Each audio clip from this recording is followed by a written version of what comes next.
Hey guys, welcome back to the channel. It's Rust Belt Collector here, and welcome to a very highly anticipated video because I have been waiting for these three figures to be released for a very, very long time. Now, I did get these two kind of early, like maybe a couple weeks ago, and I got him separately, even though they were all part of the same order.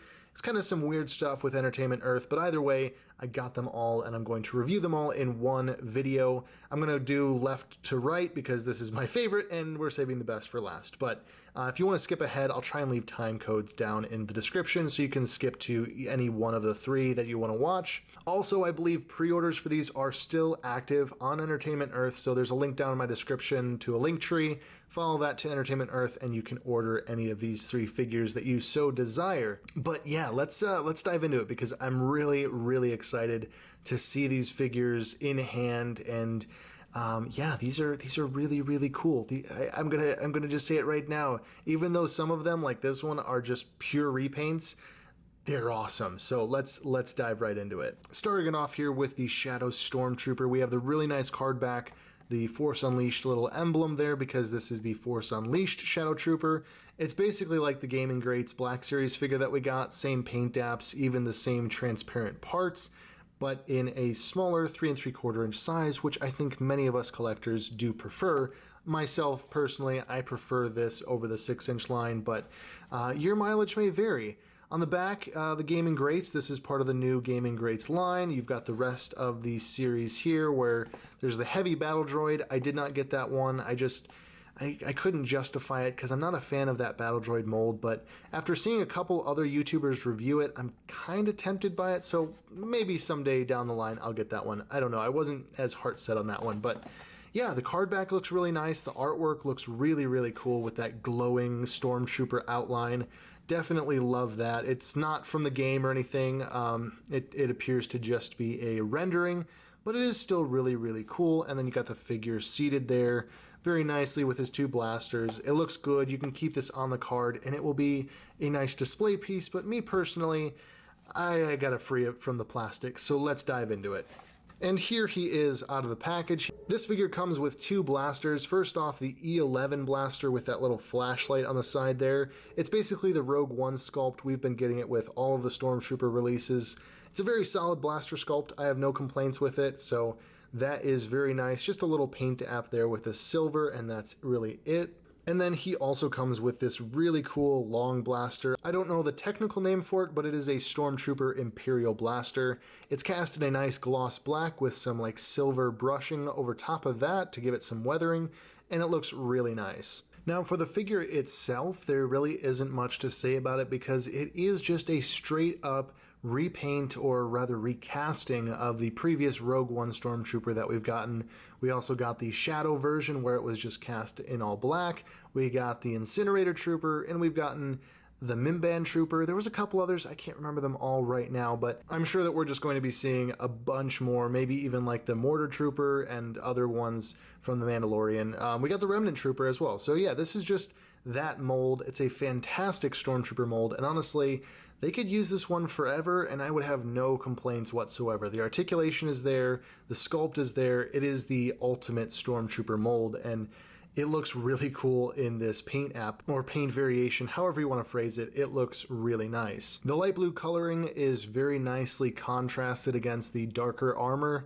Also, the plastic, I believe, is cast with little metal flakes. So I don't know if you can see that terribly well on the camera, but it's got like a glittery pattern to it, which I think is super nice. It gives, or it like adds to the effect of this guy phasing in and out of his invisibility. And that is even more accentuated by the fact that he has little transparent armor bits. And just using my phone's flashlight, you can see, let's get that into focus. There we go. Just how much of him is actually transparent there. The arms, the torso, even the legs are transparent, but in some areas it's painted over, so it kind of gives that look of partially being invisible and partially not being invisible. I absolutely love that. It's just such a cool little detail with this figure. And because they used a softer plastic than they have in the past, I don't think that these clear parts are going to suffer from the clear plastic syndrome that plagued like the holographic Star Wars figures that always seem to just break into 1,000 pieces. This is all cast in a softer plastic, and I think that we will be safe from anything like that. The joints are all cast in solid colors, so I don't think that this is going to break like previous figures. For articulation, it's pretty simple. Double ball joint at the head, good articulation there. The hinge and swivel at the shoulders gets you to almost 90. Single jointed elbow with a swivel there, so you can do all kinds of motion there. Hinge and a swivel at the wrist all the way around, in and out on the left hand, up and down on the right hand. Perfect for holding blasters. He can hold either one of them pretty well, which is always appreciated. I think this sculpt excels at weapon holding. It just looks really cool to have a 3 3/4 inch Stormtrooper that can very nicely shoulder a blaster rifle. Yeah, there you go. As you can see, he holds that really well. He can look down the line of sight, and yeah, it looks really, really nice. Torso has a ball joint there, swivels all the way around, hinge and a swivel, as well as a thigh swivel at the hip, so you can get like outward. You can twist that joint forward, and you can get perfectly forward, and then bring the knee down. Basically, you can get this guy into a perfect kneeling position as well. Once again, just accentuating the fact that this is the ultimate Stormtrooper mold. I mean, just look at how nicely that is posed. You can do all kinds of things with a shelf display or just with like toy photography. There's absolutely endless possibilities with this sculpt. Now let's move on to the Scout Trooper. Now they call this guy a Scout Trooper, and maybe that's what he is technically called in the game because this is from Jedi Fallen Order. I don't really know because they never ride a speeder bike. They always are just very annoying stormtroopers with electro batons, and they just beat the living crap out of you on harder difficulties. So that's what this guy is, the beat you with a stick guy. Yeah, this is that guy. And it looks really cool. On card, once again, very nicely displayed in the bubble. Another rendering. I don't believe that that's like a game clip or anything. That looks to be some sort of digital rendering. Scout Trooper, Star Wars, Kenner, Jedi Fallen Order. Once again, part of the Gaming Greats line, like I said, so you got all that lingo there and, you know, legalese, whatever else you want to look at there. But overall, really nice card back. I'm loving all the card backs that they're doing for TVC. Some of them can be hit or miss, but this Gaming Greats line really, really nails it with a nice art piece that just lets you have a beautiful figure on display. The only thing that's ever been a complaint with me with these card backs is the stupid piece of paper down there. I don't know why they have to include that with every single figure, including Black Series, but it really kind of just is annoying. It's kind of ugly. I don't think you need that, and it's whatever. It's there. You can't get rid of it, but it's kind of a nuisance in some figures because sometimes it's very noticeable. But anyways, I digress. I don't want to ramble too much with this video since we're trying to fit 3 figures into one whole video, but let's dive into the Scout Trooper. And here he is in all of his Scout Trooper glory. This is a really interesting repack. I don't have like any severe complaints about it being the repack that it is, but we'll get into that. This figure, and there's a little bit of a hair there, sorry about that. This figure looks really nice. He's got the harness, he's got the electro staff, electro baton, and yeah, let's dive into the accessories first of all. The electro staff comes in 2 pieces, the first being just this staff that is cast in like a metallic gray. The second being this removable little electricity bit. It's got the nice translucent blue, and you can just kind of weave the baton through there, and it stays on very nicely. They've engineered it in such a way that it stays on there. It's not going to fall off. I do appreciate that because that's the kind of thing that could get lost if it was super loose. I remember on the first, well, actually on the Purge Trooper in the Black Series, the way that the electrical bits were, they just didn't stay on very well. So that's a nice improvement there. He holds it really well, even though his hands aren't really sculpted to hold it. I'd say the left arm is a little bit more agreeable to holding it than his I guess, right hand, because his right hand is sculpted to hold a Bike Scout blaster, which he doesn't come with. He has the holster there on his boot, and his hand is sculpted that way, but he doesn't have the blaster. So this may not be the best hand for him to hold it in, but he does do it. You know, it's not going to fall out. It's just, it's maybe not as good as the grip that this hand is going to get. As for the harness, that is on him pretty good. I don't think that you can like unbutton it or unsnap it and it will come off. That is on there permanently. It's got some nice paint apps with the hoses and the white there. They're maybe a little bit choppy on the back there, but it's not too bad. It still looks good. It looks really solid, either for display or, like I said, for toy photography. You can make it work in really any instance. But as for the figure itself, this is just a repack, I guess, of a earlier Scout Trooper. I don't exactly know which one, but I'm guessing like a 2012 era Scout Trooper. It still holds up pretty well articulation-wise. We'll get into that. But ultimately, I would have really loved it if they'd actually gone ahead and given us a complete redesign, or at least a slight redesign, mainly here in the legs. But again, let's get into, I guess, yeah, this is a perfect segue. Let's talk about articulation now. At the head, he does have a double ball joint, so you've got plenty of range for articulation there. He can look just about any which way you would want. There was a little bit of like paint wear there for some reason, like a nick in his neck there, and then also kind of a seam there that didn't quite get painted properly along the weld line there. So that's kind of an issue, maybe not for anybody else, but yeah, would have liked that to have been painted a little bit better. Hinge and a swivel at the shoulders all the way around, up well past 90. Then elbows, single jointed hinge and a swivel. He can get side to side pretty good. That elbow pad will restrict it just a little bit. And then at the wrist, it is a swivel kind of back here behind the glove, so it swivels just all the way around 360. Both sides are like that. Could be better. They could have retooled the wrist so that it was like the Stormtrooper back there, but unfortunately they did not. And then at the torso, ball joint, pretty good forward back, no real side to side, but yeah, he can crunch forward, he can crunch back. There's that. And then at the hips, this is kind of like a proto vintage collection hip design because they do swing out. So these are designed to fit around a speeder bike, but there is no thigh swivel. And that is the main retooling that I would have liked to have seen. The hinge and swivel hips are okay, but they really need to be paired with that thigh swivel. So, I mean, you can get the hips kind of forward like this, and because of the single jointed knees, you can still get them into an almost kneeling position. It's really not as good as the Stormtrooper, but it is possible to get done. However, yeah, I think if they just retooled the wrist and retooled the thighs, this would be a perfect Bike Scout. Something that I would be really happy if they re-released with the correct pouches and removed this harness and just had it as a standard Imperial Scout Trooper. I think this is still serviceable though, so, you know, it is still nice for this Fallen Order character. Like I said, the knees are single jointed, so you can get them just above 90 degrees, so right to there.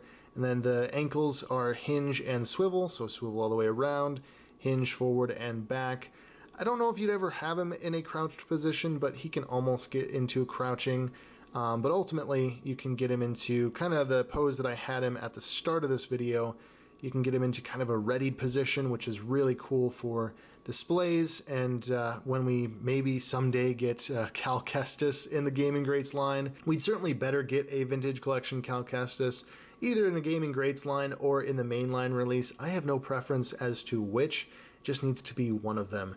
Because we need like the protagonist, and of course it wouldn't hurt to also get the antagonist, to get like Darth Vader and as well as the seventh sister and even the second sister. Just any figures from Fallen Order, we need them shrunken down from the Black Series line into the Vintage Collection line, because this is a testament to what we could be getting in that line, and I really do love this. And now we move to the last one on this list, the one that I think everybody wants to look at most of all, the Electro Staff Purge Trooper. Now this is definitely my favorite out of the three. It's got the most new parts out of any of these. The helmet, the soft goods, the new belt mold there, the Electro Staff, as well as the pauldron, which is absolutely amazing. They didn't resculpt the pauldron for the 6-inch Black Series.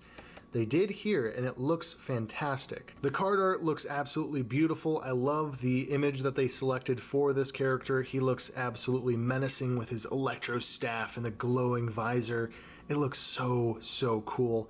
The color is very nice as well. It's the same color that they used with the 6-inch Black Series Gaming Greats, so I appreciate that they're kind of blending the two with the color matching at the very least. Once again, back is the same, nothing new here. Only thing that really matters is what's right here. It looks really cool, it looks very vintage, and obviously, let's talk about the figure. And here he is, the Imperial Purge Trooper. This figure it's great. It is amazing. I was not expecting them to make this figure. Now, I wanted them to. Don't get me wrong. I absolutely wanted them to, but I was not expecting it. And when they announced it, yeah, I pre-ordered this one before I even messed with those. I just had to make sure I got this one in, and I did, and I'm super, super excited. Now, obviously, what probably a lot of people are thinking is, with this figure being made, there's really no excuse for Hasbro to not make an Airborne Trooper in Vintage Collection and Black Series. We haven't gotten any announcements about it, but they have the helmet sculpt, so maybe they will someday. I hope they do. I truly do. But the way that Hasbro has kind of been with releases, it's been inconsistent at best. They choose some very interesting characters, ones that maybe I wouldn't choose, but I know that they have a lot of properties to cover because they've got Disney and all of the old Lucasfilm stuff. So I get it, but this is a missed opportunity if they do not repaint this as an Airborne Trooper. Now then, for accessories, he comes with the Electro Staff, which actually comes apart in 3 pieces. Little peg slots there because this would be too long on its own in the packaging, so it's disassembled, and then it comes with these little electrical bits. And these electrical bits are actually different than the ones that come with the Scout Trooper. Just in case anyone was curious, they didn't just recolor them. These are actually unique. They fit on there very smoothly, and then they just kind of slot in there, and they don't fall off. They stay on very nicely, and I appreciate that because, again, these small bits are so easy to lose, especially when you got these guys on a shelf and then something falls off and it bounces 1,000 yards underneath a cabinet somewhere, and it's never to be seen again. The figure does hold it okay, but I found that initially out of the packaging, I really had to work with the hands to get it to fit around the staff, because you got to remember, these hands are made to hold blasters for clone troopers, because this is the skinny mold clone trooper just cast in black. So it didn't really work right out of the packaging, but eventually I did get it to work. It seems to be working just fine now. I don't feel like he's going to drop it, but out of the packaging, you might just have to kind of finesse it just a little bit. Now then, to talk about the figure, this is absolutely stunning. Really nothing to complain about. Like, this is perfect. I don't even typically like this skinny mold clone trooper. I much more prefer the antenna mold, but this looks absolutely stunning. In terms of paint apps, it is very limited. It just has the little white chevrons, the Imperial symbol on each shoulder. If we can get that into focus, there we go. It's very simple, but it looks very nice. This is the clone skinny mold, as many people call it, the one that's been used for the last like 6 to 10 years in the Vintage Collection. I can't remember when it first came out, but it's been used for quite a while. Personally, I think they need to upgrade it, but it does work. And this is one of the first times that I have had no issues with them using it. It looks very fitting with this figure, and I have no complaints over them using the skinny mold. The new Airborne helmet looks absolutely amazing, especially paired with this new pauldron. It has like the clone ammo belt pieces there, but the Stormtrooper Sand Trooper pauldron piece. It's very interesting, it's very unique. It's only ever seen on Purge Troopers so far, and I really appreciate that they took the time to make a unique piece for this. Though I wish they had done that with the Black Series figures, since I'm a 3 3/4 inch figure collector primarily, I can say, haha, suck it, Black Series collectors. But yeah, this figure is pretty cool. I gotta say, it's very nice to have this in hand now. The only thing that I really noticed with the helmet is that it feels like it's a little bit squished. It seems like it's a little too like squished this way, like somebody kind of just hit him in the face like a little too hard with a turbo tank or something, you know? It's not a big deal. It's a very minor gripe. The same thing is true of the Black Series figure. It's just something with the sculpt. Doesn't look like a human head would actually fit in there. But ultimately, like front on or even just like a slight side profile, it looks still really, really nice. The other thing that's technically new is this little addition or retooling to the belt. It now has the little metal ring with little straps running to the side there for the comma, as well as this is one of the very few times that we've actually gotten a soft goods comma in the 3 3/4 inch line. I can only think of a few times off the top of my head, like the Gelagrub Trooper and Vintage Collection Fordo, maybe a few others, but it's very uncommon, so it's nice to have this. I've actually seen somebody already with this figure modding it where they just took like 1/8 of an inch off each edge here and here, which stopped it from flaring out so much. And mine is a little off center there, so you can kind of like adjust it underneath the belt and get it into a better position, but they trimmed a little bit so it doesn't flare quite as much around the hips there. It looked very nice. I probably won't do that with mine, but it's something that I figured I'd mention because maybe you want it to lay a little bit more flat. You can definitely do that just with a simple pair of scissors or something like that, but customize your figures at your own risk. But given that these are only $15 and you can still order them in stores, or rather online, because this one is an Entertainment Earth exclusive, I believe. You can still order it though, so yeah, you can make some modifications to a few if you get them. You can do whatever you want with your figures. I'm definitely not a purist where I would say like, oh, don't you dare touch your figures, don't paint them, don't take them out of the package. I think people like that are a little bit silly, but that's just my take on it. Now, as for the articulation, it's fairly standard. It's the same as if you have any other skinny mold clone trooper.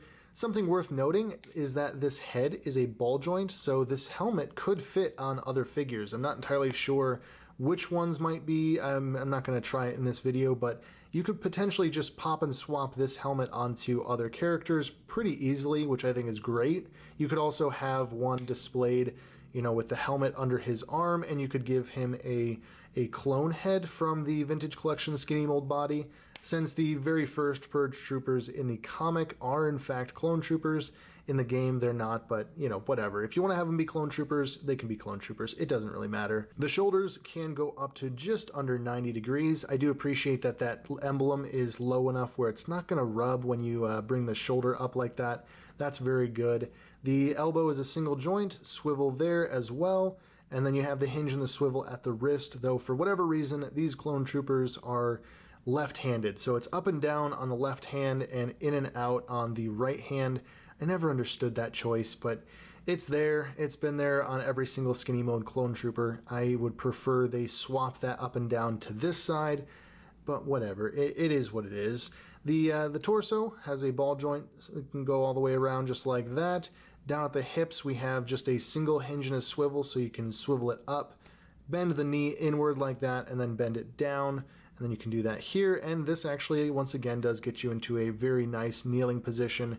I do appreciate that on the clone troopers. You can get some good poses with those figures, but not necessary for this particular Purge Trooper, since he's usually just rushing into battle with a electro baton. Something also that again isn't really a gripe, it's just like they could have done better, is this weird code. Pretty much all the new Vintage Collection figures have these codes, these identification numbers. I don't really understand what it's for. Something internal with Hasbro, I'm sure, but it's there and it's on the inside of his shin there, and it's fairly noticeable. You could paint over it, you could maybe take some acetone and rub it off.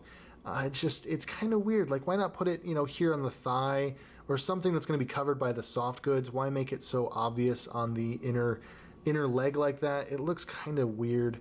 And does stand out pretty starkly because it's in white font, and that's, again, it's not something that I would not buy this figure over. It's easily repairable if you do a little bit of customizing or, have some acetone on hand, but it's still one of those things that's kind of like, really, that's a weird choice that they made doing that, but they did it nonetheless, and it doesn't detract overall. And before I forget, yes, he does have the hinge and swivel at the feet. Again, no rockers or anything. This is a very old mold that they keep reusing. I don't think that it's terrible, it's just not my personal favorite mold. However, like I mentioned before, with this figure, it works very well. I have no complaints with them using the skinny mold for the Purge Trooper. I think it looks really cool, very menacing just like in the game, and I hope they repaint it. I hope they give us the other variations of the Purge Trooper with the batons, with the blaster rifle, and all those other ones. I think there's 4 in total. And again, Cal Kestis, Second Sister, Seventh Sister, we need all of those in Vintage Collection sooner rather than later. But I hope that with these two probably doing pretty well, I would say, judging by the number of people that I've seen pick it up, I hope those sales numbers will convince Hasbro to make those characters in the Vintage Collection line. However, there it is. There's the Purge Trooper. I'm absolutely in love with this character. Again, they better repaint it. They need some new Purge Troopers. They need an Airborne Trooper. And I'm sure that they know all too well that that is possible, and maybe they'll do it. I hope they do. But that is where we're going to wrap this video up. So as always, there's a link down in the description. You can check out my Instagram where I do toy photography. You can also check out Entertainment Earth. All three of these should still be up for pre-order, though now you might have to wait just a little while to actually get them in hand because the first shipment has already gone out. But get your pre-orders in now just to at least guarantee a spot. Otherwise, you'll have to pay aftermarket prices, and nobody wants to do that. But anyways, thanks for watching. Thanks for liking and subscribing and supporting my channel all through my random videos and inconsistent uploads. I really do appreciate each and every one of you. As always, have a great evening, noon, or night. Be kind to one another, and I will catch you all in the next video.